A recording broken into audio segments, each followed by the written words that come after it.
छाया का श्राप। गांव के किनारे एक प्राचीन मंदिर था जिसे लोग छाया मंदिर के नाम से जानते थे। इस मंदिर के बारे में कई डरावनी कहानियां प्रचलित थीं। कहा जाता था कि इस मंदिर में एक प्राचीन आत्मा का वास है जो हर पूर्णिमा की रात जाग जाती है और जो भी उसकी छाया के संपर्क में आता है वो कभी वापस नहीं लौटता। विनय, जो एक युवा और निडर युवक था, इन कहानियों पर यकीन नहीं करता था। उसे ये सब गांव वालों की गढ़ी हुई बातें लगती थीं। एक दिन उसके दोस्तों ने उसे चुनौती दी कि वह पूर्णिमा की रात उस मंदिर में जाकर एक रात बिता सके तो उसे वीर माना जाएगा। विनय ने हंसते हुए चुनौती स्वीकार कर ली और बिना किसी डर के मंदिर में जाने का फैसला कर लिया।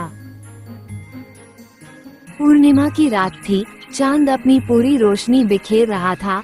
विनय मंदिर के द्वार पर पहुंचा। यह मंदिर वर्षों से खंडहर हो चुका था। चारों तरफ झाड़ियां और टूटे हुए पत्थर बिखरे थे।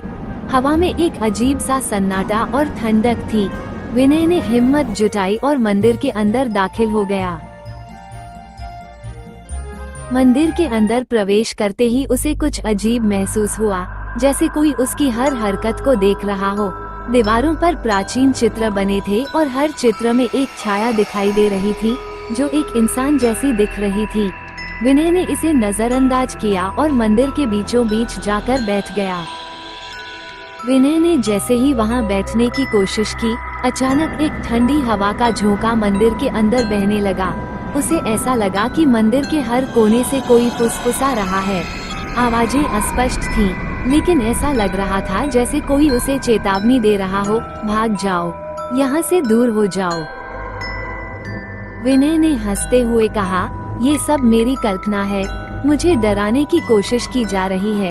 लेकिन तभी अचानक मंदिर के एक कोने से एक हल्की सी छाया उभरी। वो छाया धीरे धीरे आकार लेने लगी और एक मानव रूप में बदल गई। वो छाया अब बिल्कुल विनय के सामने खड़ी थी। उसका चेहरा धुंधला था, लेकिन उसकी आंखें जलती हुई लाल थीं और उसकी आकृति विकृत थी। विनय ने हिम्मत दिखाते हुए छाया से पूछा, तुम कौन हो और यहाँ क्या कर रही हो?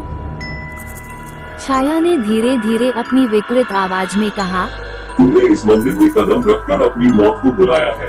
मैं वही आत्मा हूँ जो इस मंदिर में सदियों से कैद हूँ। जो भी यहाँ आता है उसकी आत्मा मेरी कैद में चली जाती है। अब तुम भी मेरे श्राप से नहीं बच सकते। विनय ने जैसे ही भागने की कोशिश की, छाया ने उसे जकड़ लिया। उसकी सांसें घुटने लगीं और शरीर ठंडा पड़ने लगा। उसने पूरी ताकत से खुद को छुड़ाने की कोशिश की, लेकिन छाया की पकड़ मजबूत होती जा रही थी। विनय को अब एहसास हुआ कि उसने बहुत बड़ी गलती की है। उसकी आंखों के सामने अंधेरा छाने लगा और उसकी आत्मा धीरे धीरे उस छाया में समाने लगी। सुबह होते ही विनय के दोस्त उसे ढूंढने के लिए मंदिर पहुँचे। मंदिर के द्वार पर उनका सामना विनय के जूतों से हुआ, लेकिन विनय का कोई अता पता नहीं था। गांव वालों ने कहा कि विनय भी उस छाया का शिकार हो गया और अब वह भी मंदिर में कैद आत्माओं में से एक बन चुका है। कभी कभी अज्ञानता और अहंकार हमें उन रास्तों पर ले जाते हैं जहां से लौटना मुमकिन नहीं होता। हर जगह के रहस्यों का सम्मान करना चाहिए, क्योंकि कुछ रहस्य हमें केवल विनाश की ओर ले जाते हैं।